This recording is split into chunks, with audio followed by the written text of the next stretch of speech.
mana zirakora kuva kera kugeza na n'ubu, byerekanwe n'ubushobozi bw'imbaraga zawe, bigaragaza kuri Imana ifite imbaraga.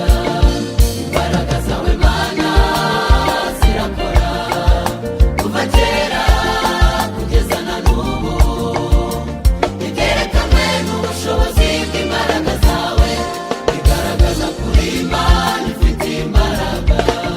Ni wowe mbaraga zacu, ni wowe mbaraga zacu, ingabe dukingira uragahora ku ngoma.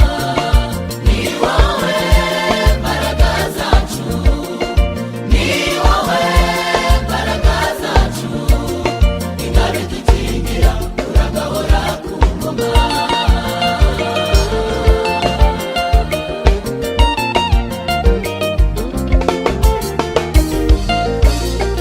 Imbaraga zawe mana zihindura amateka, kandi zinyuze ibyo abantu bibwira.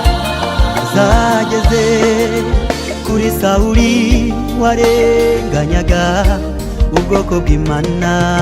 Ahindura izina yitwa Pawulo, intumwa y'Imana. Imbaraga zawe mana zihindura amateka, kandi zinyuze ibyo abantu bibwira.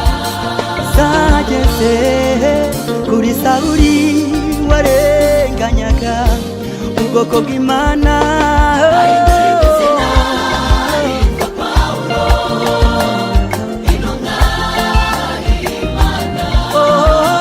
zageze kuri Sawuli warenganyaga ubwoko bw'Imana.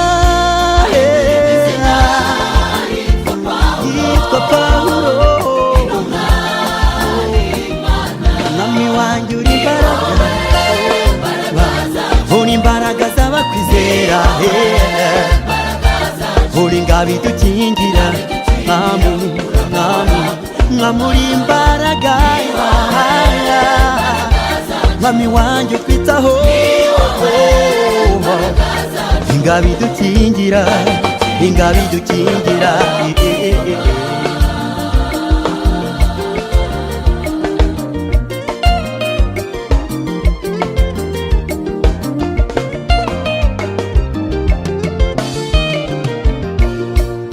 Uwiteka niwe mbaraga z'abantu be, mu mashyamba y'inzitane acamo inzira ikaboneka. Oya nta bwoba,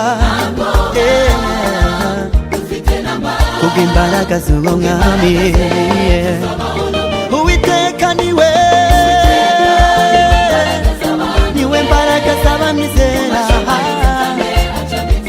Oya nta bwoba, haleluya haleluya. tuzabaho no mu rupfu. Uwiteka niwe mbaraga z'abantu be, n'ibyiringiro byacu bitadukoze isoni. Muri we turabatsinzi ndetse no kurushaho, ntiducike intege turakomeza.